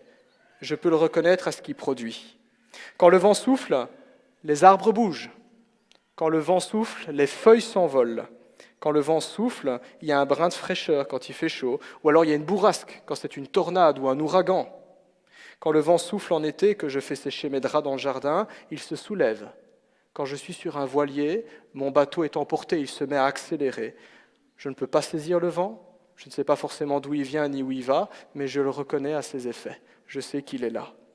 Ainsi, Dieu opère cette purification et cette transformation dans notre cœur. Il le fait dans le plus grand secret de notre âme, aussi mystérieux et insaisissable que le vent, c'est l'action du Saint-Esprit. On ne peut pas le saisir, on ne peut pas toujours le comprendre, mais on peut le reconnaître à ses effets. Ou pour reprendre le jargon chrétien, aux fruits que nous produisons dans notre vie. Là où nous étions indifférents à Dieu, là où on faisait comme s'il n'existait pas, là où nous étions morts par rapport à Dieu, la nouvelle naissance nous fait vivre de nouveau. Je suis vivant pour Dieu, je réagis à Dieu, il réagit pour moi. Je ne suis plus indifférent à lui, mais je développe du respect envers lui, de la confiance et de l'affection. Là où je vivais avant égoïstement, moi d'abord, rien que moi, et puis les autres. Quand la nouvelle naissance se produit, je me mets à vivre par Dieu, par sa grâce. Il m'a donné la vie, et il m'a donné bien plus, la vie éternelle. Je commence à vivre avec confiance, avec respect, avec affection pour lui. Je vis pour lui, avec lui. Là où nous étions focalisés uniquement sur les choses matérielles, ma maison, mon compte en banque, mon travail, mon salaire, mes vacances, mes hobbies, des choses qui sont tout à fait légitimes et qui sont importantes, mais je commence à les vivre dans une perspective spirituelle et éternelle. Elle reste importante, mais je comprends et je saisis que ma vie, elle ne se réduit pas à ça. Il y a autre chose qui a bien plus de valeur. La nouvelle naissance, comme son nom l'indique, c'est un début et c'est un renouveau. C'est le début de la vie chrétienne. Et puisque c'est une nouvelle naissance, eh bien, il est légitime de parler d'un petit bébé spirituel. Quand on devient chrétien, on ne devient pas adulte dans la foi du jour au lendemain. Et ça signifie que nous sommes appelés à grandir, à évoluer, à progresser, à découvrir encore beaucoup d'autres choses. Ça signifie qu'en apprenant à marcher, on peut encore trébucher. Et ça signifie que même debout, quand on est adulte et quand on marche, on peut encore se planter. Mais quand la nouvelle naissance est là, je peux, par la grâce de Dieu, me relever. pour autant que je comprenne que je me suis planté. Mais il y a ça de beau dans la nouvelle naissance. Il y a un processus de vie que Dieu met en route. C'est beau, l'image quand Jésus parle de nouvelle naissance, le petit enfant qui grandit. Mais ça nous montre aussi toute l'horreur du péché. Sans la nouvelle naissance, il n'y a que de la mort spirituelle. Et le propre de la mort, c'est qu'on reste là, mort, et on ne bouge pas. Il ne se passe rien. Et c'est la tristesse de la plupart de nos contemporains aujourd'hui. Ils sont morts spirituellement, ils ne sont pas nés de nouveau. Et c'est le plus grand drame et la plus grande tragédie dans nos églises quand des gens se croient vivants et chrétiens et qui ne sont pas nés de nouveau. Très pertinent l'enseignement de Jésus-Christ ici. La nouvelle naissance ne met pas non plus fin à tous nos problèmes. Ça, c'est des bêtises quand dans certaines églises évangéliques, certains disent « Viens à Christ et tout ira bien dans ta vie, ce sera la prospérité ». Je veux dire par là que si je suis plombier et que je nais de nouveau, les tuyaux seront toujours aussi dégoûtants et crades qu'ils l'étaient avant ma conversion. Mais qu'est-ce qui va se passer ? Désormais, tout ce que je vais faire, et si je suis plombier, mon travail, je le ferai avec une nouvelle orientation de mon cœur, de nouvelles pensées, de nouveaux sentiments, une nouvelle volonté. Je pourrai faire face aux différentes situations, même les plus compliquées, même les plus horribles. Serait-ce un deuil, serait-ce une maladie, serait-ce un drame, une tragédie ou même la guerre ? Je peux faire face à toute cette situation avec les ressources illimitées de celui qui est devenu mon Père par la foi. Parce que Dieu est tout-puissant, parce que Dieu a pu faire face à la mort et en a été triomphant, moi aussi, en puisant mes ressources en lui, je peux alors faire face à n'importe quelle situation. Peut-être pas avec la joie dans le cœur en disant que c'est facile, mais je peux trouver ces ressources en lui d'avancer. La nouvelle naissance, frères et sœurs, c'est ce qui fait la différence entre avoir une religion, avoir quelques rites, des pratiques, des croyances qui restent extérieures. C'est ce qui fait la différence entre avoir une religion et avoir rencontré Dieu. Avoir Dieu dans sa vie, avoir le Saint-Esprit dans sa vie. La nouvelle naissance est la ligne de démarcation entre la véritable foi et la pure hypocrisie. Et de l'hypocrisie, il y en a dans notre monde, bien sûr, ça on le sait, et il y en a dans nos églises, ça on n'ose pas toujours le dire, mais c'est la vérité. La nouvelle naissance est la ligne de démarcation entre le salut et la damnation, entre la mort éternelle et la vie éternelle. Voilà donc, mes amis, dans Jean chapitre 3, un texte qui est magnifique, un texte magnifique de la Bible qui nous encourage à réfléchir sur l'authenticité, la sincérité de notre démarche par rapport à Dieu. Nous tous qui nous disons chrétiens, remettons-nous en question. 2 Corinthiens 13,5 qui nous dit « Examinez-vous vous-même pour savoir si vous êtes dans la foi ». Nous avons besoin de savoir cet examen et de nous dire « Tiens, suis-je réellement né de nouveau ? Y a-t-il un moment où je me suis replacé devant le Seigneur en disant « Seigneur, j'ai besoin de naître de nouveau, j'ai besoin de toi, parce que je suis pécheur, parce que je suis coupable, parce que je n'ai pas le pouvoir d'assurer mon éternité, parce que j'aspire au bonheur comme n'importe qui, et je pense pouvoir faire mieux que toi, et d'un autre côté, je sais que c'est pas bien, mais je ne m'en sors pas. » Faire cette démarche-là.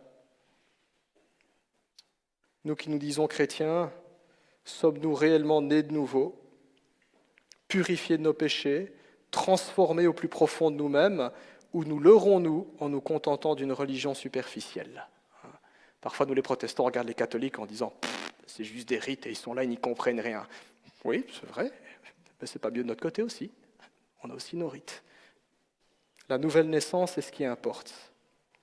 Contrairement à ce que nous avons vite fait de penser, les paroles de Jésus nous montrent aussi que la question de Dieu est toujours pertinente. Elle est toujours pertinente, ce n'est pas ridicule de parler de Dieu, ce n'est pas ridicule de parler de Jésus ou de le rencontrer, parce que ça touche au plus profond de ce que nous sommes, ça touche au plus profond de notre destinée, nos affections, nos aspirations, mais aussi nos peurs, nos hontes, le péché qui est en nous, la réalité du bien et du mal, des questions qui sont tout aussi justes et pertinentes qu'on soit croyant ou incroyant. Très juste de parler de Dieu. La nouvelle naissance nous place aussi au seuil de l'éternité, un petit peu comme si on courait et puis on se retrouve au pied d'une falaise. Paf ! Et devant nous, c'est le vide avec l'océan. Je fais quoi ? Si j'ai un parachute, je peux sauter. Si j'ai pas de parachute, il faut que je m'arrête là. Mais la nouvelle naissance nous place au seuil de l'éternité. Elle nous rappelle que si je dois faire face à ce Dieu qui est éternel, moi je ne suis pas éternel, ma vie sur terre s'arrêtera à un moment donné.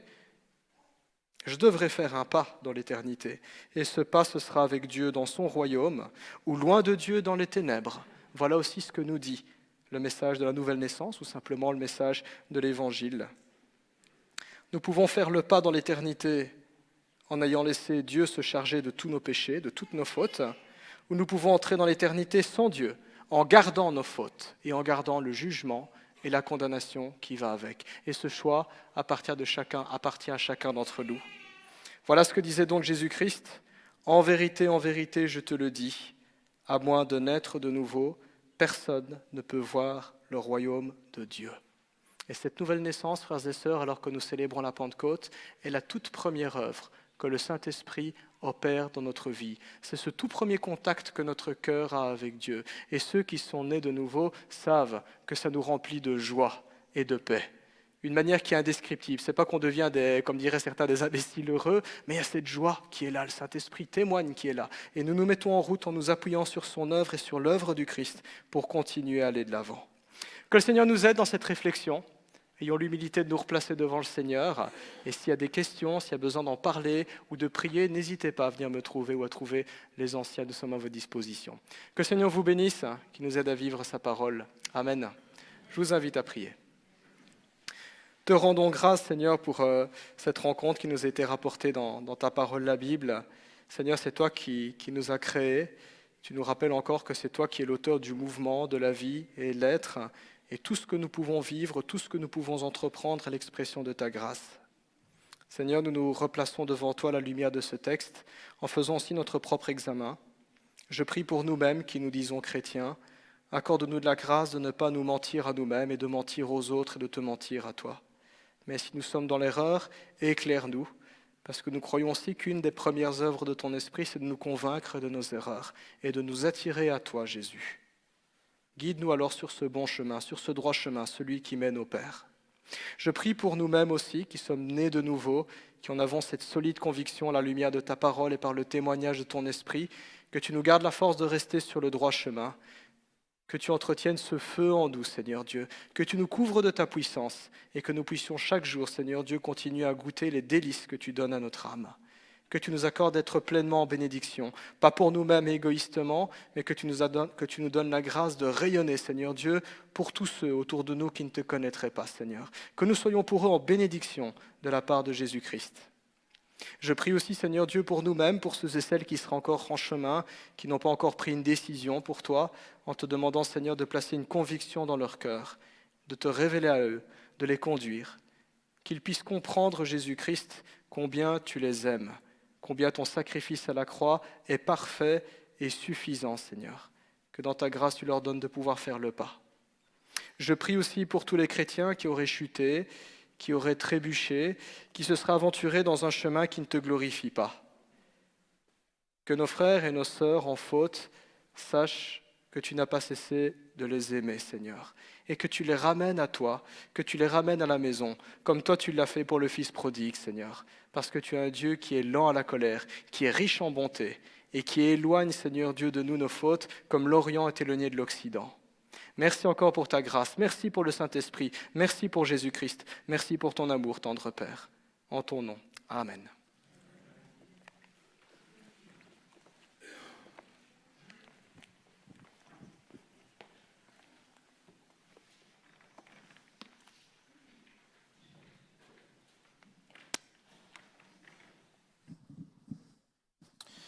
Merci à Yves pour la prédication de la parole de Dieu ce matin. Je vous propose de continuer notre culte en chantant un chant qui va nous conduire jusqu'à la Sainte Seine, replacer nos regards sur les mains, sur les pieds du Christ qui a été cloué, crucifié à la croix pour nos péchés. Voilà, je vous propose que nous chantions ce chant tous ensemble, « Quand j'ai vu tes mains ».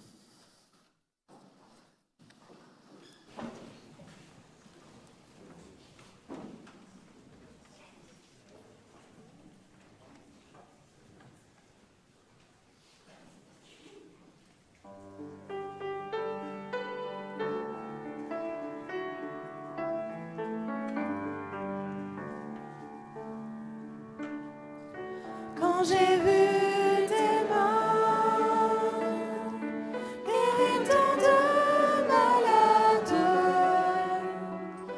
quand j'ai vu tes mains qui rompaient du pain pour nourrir tout autour de toi des milliers d'hommes. Seigneur, en retour, reçois mon amour. Seigneur, en retour,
j'ai vu ton corps, vivant malgré tout, ressuscité pour toujours, des milliers d'hommes,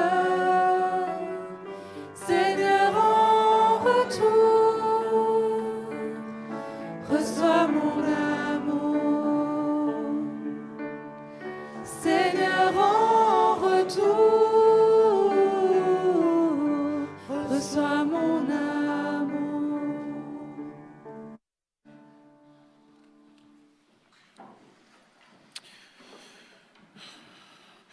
Juste quelques versets ce matin avant de partager le repas du Seigneur dans Matthieu chapitre 26. Vous pouvez me rejoindre avec moi dans Matthieu chapitre 26 et à partir du verset 17.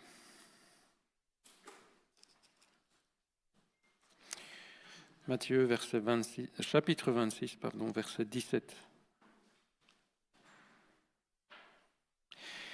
Le premier jour des pains sans levain, les disciples s'adressèrent à Jésus pour lui dire « Où veux-tu que nous te préparions le repas de la Pâque ?» Il répondit « Allez à la ville chez un tel et vous lui direz, le maître dit, mon temps est proche, je ferai chez toi la Pâque avec mes disciples. » Les disciples firent ce que Jésus leur avait ordonné et ils préparèrent la Pâque. Le soir étant venu, il se mit à table avec les 12 et pendant qu'il mangeait, il dit « Je vous le dis en vérité, l'un de vous me livrera. » Ils furent profondément attristés et chacun se mit à lui dire « Reste-moi, Seigneur ?» Il répondit, « Celui qui a mis avec moi la main dans le plat, c'est celui qui me livrera. Le Fils de l'homme s'en va, selon ce qui est écrit de lui. Mais malheur à l'homme par qui le Fils de l'homme est livré. Mieux vaudrait pour cet homme qu'il ne fût pas né. » Judas, qui le livrait, prit la parole et dit, « Est-ce moi, Rabbi ?»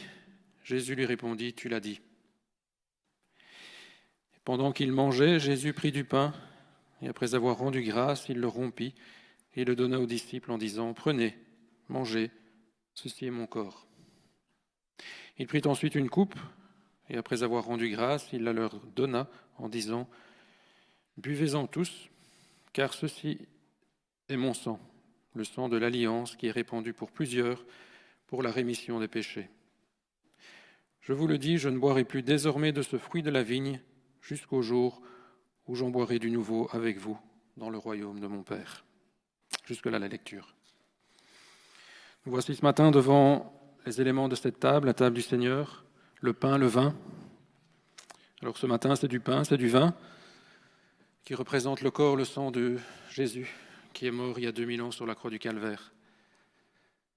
Le pain qui représente son corps, qui a été meurtri, blessé, torturé, et le sang qui représente son sang qui a coulé sur la croix. Les clous qui ont percé ses mains, ses pieds, la couronne d'épines qui a blessé son front, la lance du soldat qui a percé son côté. Ce sang nous rappelle sa mort.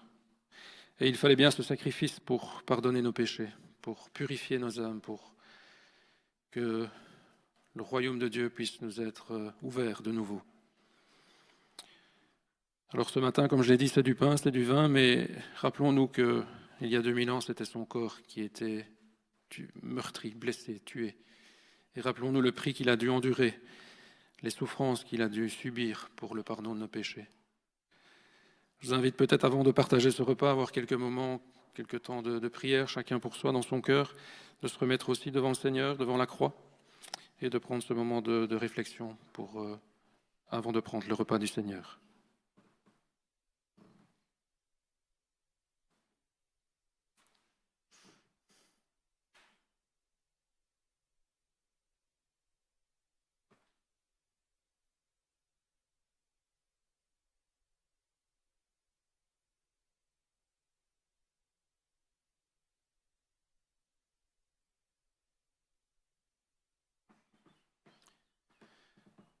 Oui, Seigneur Jésus, merci pour ton amour, ton si grand amour que tu as eu pour chacun de nous, pour chaque être humain.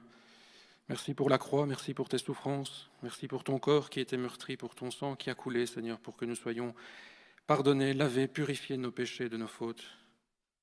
Merci pour ta grâce, Seigneur, que tu as eue pour chacun de nous. Seigneur, nous nous replaçons devant toi, Seigneur, devant la croix, devant cet amour immense. Nous te prions au nom de Jésus. Amen. J'inviterai toutes les personnes qui sont nées nouveaux, qui sont convertis, qui un jour en ont rendu témoignage en passant par les eaux du baptême, à bien vouloir se lever en signe de participation à ce repas. Toutes les personnes qui n'ont jamais pris ce repas, ni ici ni ailleurs, qu'elles puissent avoir peut-être un entretien de la semaine avec notre pasteur pour mettre les choses au clair sur ce repas, parce que ce n'est pas n'importe quel repas, c'est le repas du Seigneur. Voilà, j'inviterai les personnes préposées au service à bien vouloir me rejoindre, et puis les personnes qui prendront ce repas à bien vouloir se lever en signe de participation. Je vais demander aussi à Sacha, à Philippe de bien vouloir venir pour donner à Samuel aussi peut-être. Marc aussi, si tu veux venir. Je vais demander à Nunzio de bien vouloir prier pour le pain et à Sacha de bien vouloir prier pour le vin que nous partagerons ce matin. Éternel notre Dieu, en prenant ce pain, nous voulons nous rappeler que c'est ton Fils Jésus-Christ qui a pris le fardeau de nos péchés sur la croix de Golgotha. Merci Père, car tu as manifesté ton amour pour chacun d'entre nous en sacrifiant ton Fils Jésus-Christ. Et tu nous sauves du salaire du péché éternel qui est la mort. Merci Père pour ce cadeau inestimable que tu as fait pour nous et que toute la gloire éternelle te soit rendue. Dans le nom de Jésus, nous te remercions. Amen.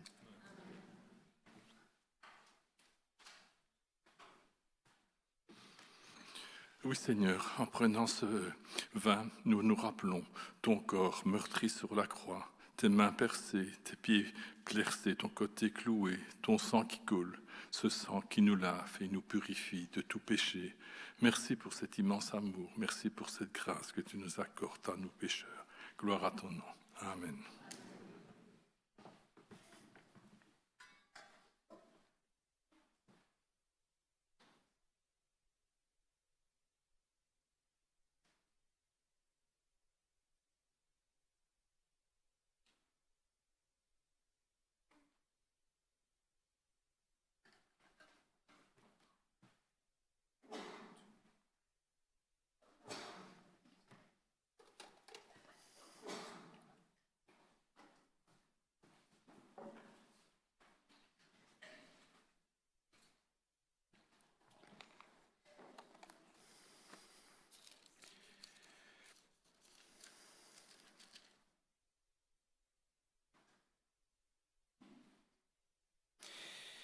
Car j'ai reçu du Seigneur ce que je vous ai enseigné, c'est que le Seigneur, Jésus, dans la nuit où il fut livré, prit du pain, et après avoir rendu grâce, le rompit et dit : « Prenez, mangez, ceci est mon corps qui est rompu pour vous. Faites ceci en mémoire de moi. »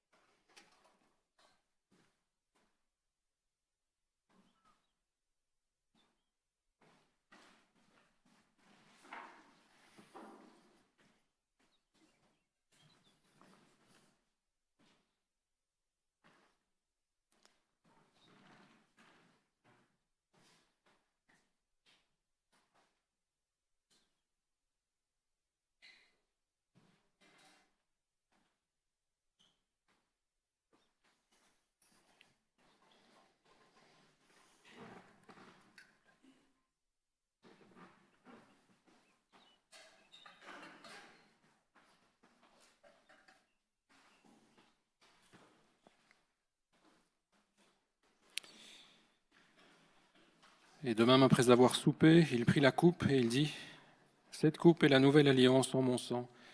Faites ceci en mémoire de moi toutes les fois que vous en boirez.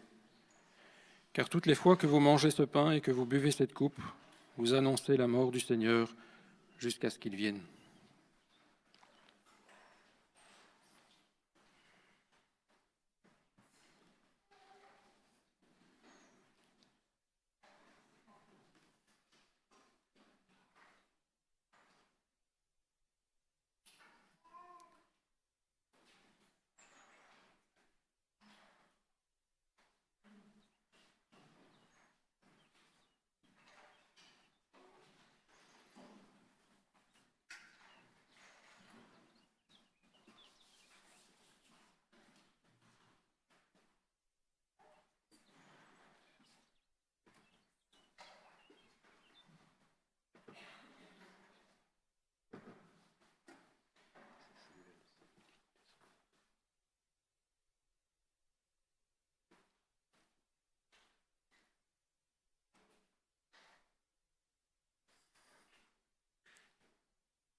Oui, Seigneur Jésus, merci pour ton amour, merci pour ton corps qui a été meurtri, ton sang qui a été coulé.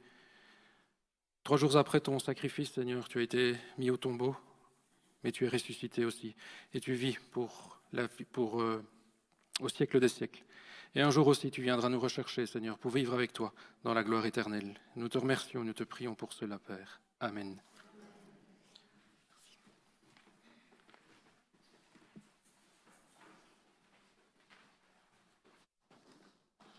Alors je vous propose encore un chant que nous chanterons tous ensemble.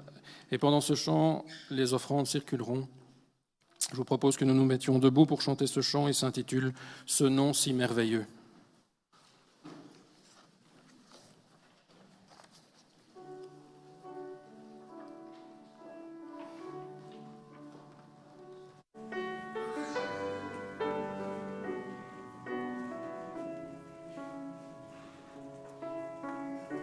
Tu étais là dès la création, Fils unique du Dieu très haut.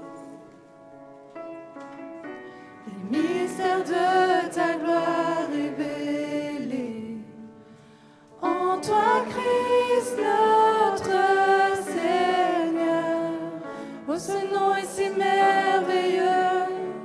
Oh, ce nom est si merveilleux, le nom de Jésus-Christ, mon roi. Oh, ce nom est si merveilleux, sa beauté est sans pareil. Oh, ce nom est si merveilleux, le nom de Jésus.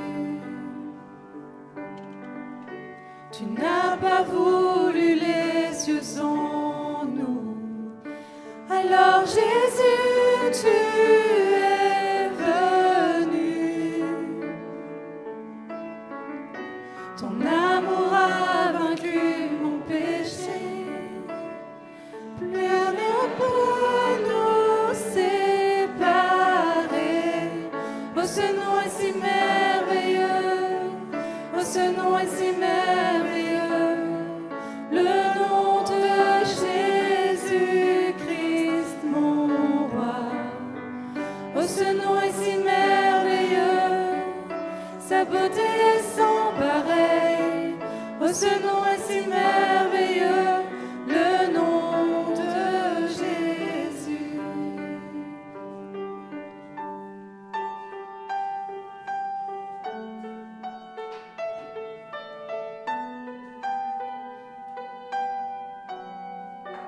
La terre a tremblé, le voile s'est déchiré, désarmant la mort et le péché. Les cieux chantent ta gloire, l'écho de ta victoire, car tu es le roi ressuscité. Tu es sans rival, tu es sans égal, Dieu tu triomphes à tout jamais. À toi soit le règne, à toi soit la gloire, car ton nom surpasse tout autre nom. Oh, ce nom est victorieux, oh, ce nom est victorieux, le nom de Jésus-Christ, mon roi. Oh, ce nom est victorieux, sa puissance est sans pareil. Oh, ce nom est victorieux, le nom de Jésus. Sans rival, tu es sans égal, Dieu tu triomphes à tout jamais. À toi soit le règne, à toi soit la gloire, car ton nom surpasse tout autre nom. Oh, ce nom est victorieux, oh, ce nom est victorieux, le nom de Jésus-Christ, mon roi. Oh, ce nom est victorieux, sa puissance est sans pareil. Oh, ce nom est victorieux, le nom de Jésus. Ce nom est victorieux, le nom de Jésus.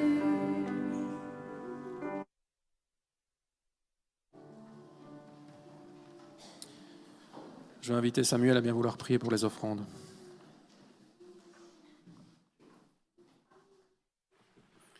Merci Seigneur pour ces offrandes, Seigneur, que tu nous mets à notre disposition. Toi qui nous as tant donné, Seigneur. Nous te remettons une fine partie de ce que tu nous donnes pour l'avancement de ton règne. C'est au nom de Jésus-Christ que je te prie. Amen.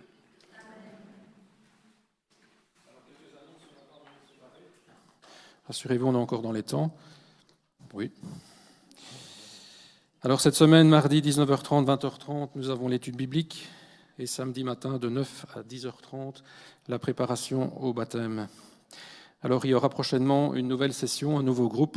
Pour tous ceux qui sont intéressés, les inscriptions sont lancées. Vous venez voir Yves à la fin du culte, le nouveau groupe pour les prochaines préparations au baptême. Si vous avez des questions, donc, n'hésitez pas à venir voir Yves à la fin du culte. Il se tient à votre disposition. Et dimanche prochain, à 10h, le culte. Alors, dans l'agenda communication, le samedi 6 juin, il y aura une formation louange avec Thierry Ostrini. Rappelez-vous, il était déjà venu au mois d'octobre, je pense. Il avait déjà fait une formation, il avait participé au culte avec la louange le dimanche. On réitère ce week-end-là le 6 et le 7 juin. Donc le 6, c'est la formation pour tous ceux qui s'occupent de la louange, de la musique. Et puis le culte avec Thierry Ostrini, le dimanche 7 juin. Il y aura une agape aussi à la fin du culte, donc le dimanche 7. Les inscriptions sont auprès d'Alex dans le hall, juste après le culte. Le PAF est de 5 €, enfants et adultes. On prend l'entrée, le plat, dessert et les boissons sont comprises dedans, donc c'est un repas espagnol. Si vous avez un souci financier, n'hésitez pas à venir le signaler à l'un des responsables de l'Église. Il y a toujours moyen qu'on puisse vous aider. Cela ne doit pas être un obstacle non plus pour que vous ne participiez pas. Donc bienvenue à tous pour cette agape aussi, ce culte, ce week-end spécial et ce culte et ce moment que nous pouvons passer ensemble. Dernière annonce aussi, merci à l'équipe travaux qui est venue hier, qui a commencé des travaux pour placer des panneaux pour le son, pour améliorer la qualité du son. Bon, ils ont commencé, c'est pas terminé, donc c'est pour ça que l'échafaudage est encore là. Ils reviendront dans la semaine terminer tout ça. Donc voilà, merci à eux pour leur travail, leur dévouement pour l'Église. Je pense que je n'ai rien oublié. Alors nous terminons par un dernier chant. Je vous propose que nous nous mettions debout pour chanter le chant Sentinelle. Le Seigneur nous invite à être cette semaine des sentinelles dans nos familles, dans notre région, dans notre Église. Que nous puissions chanter ce chant tous ensemble et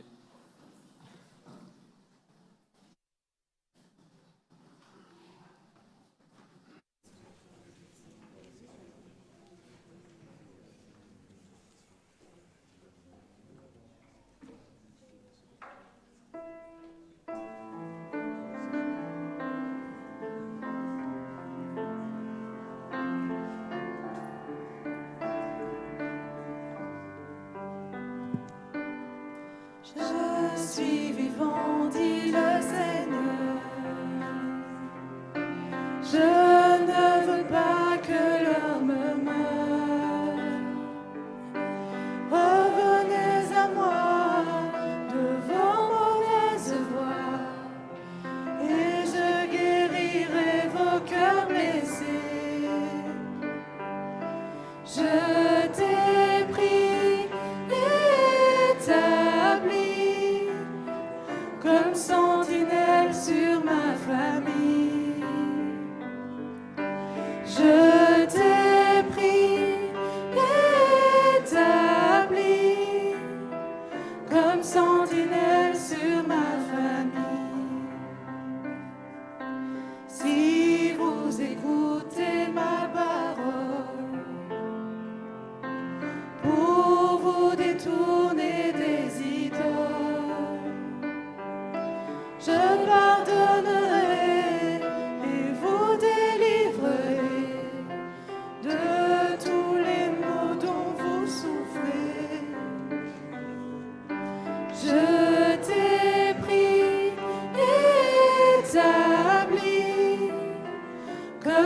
sentinelle dans mon église. Je t'ai pris, établi, comme sentinelle dans mon église.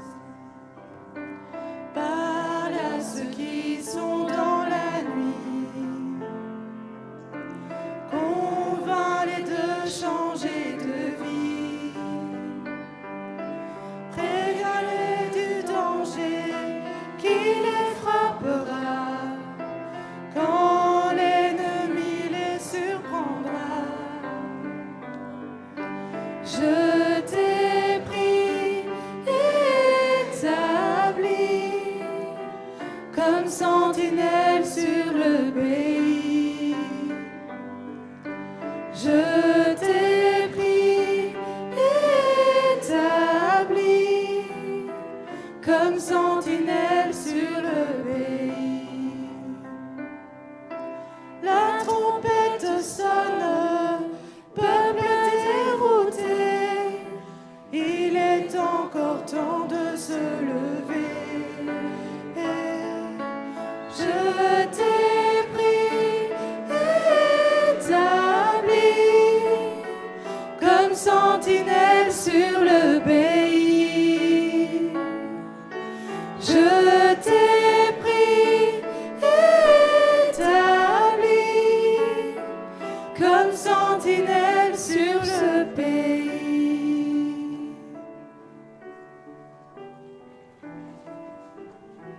Voilà, bon dimanche à chacun, bonne semaine et sous le regard du Seigneur.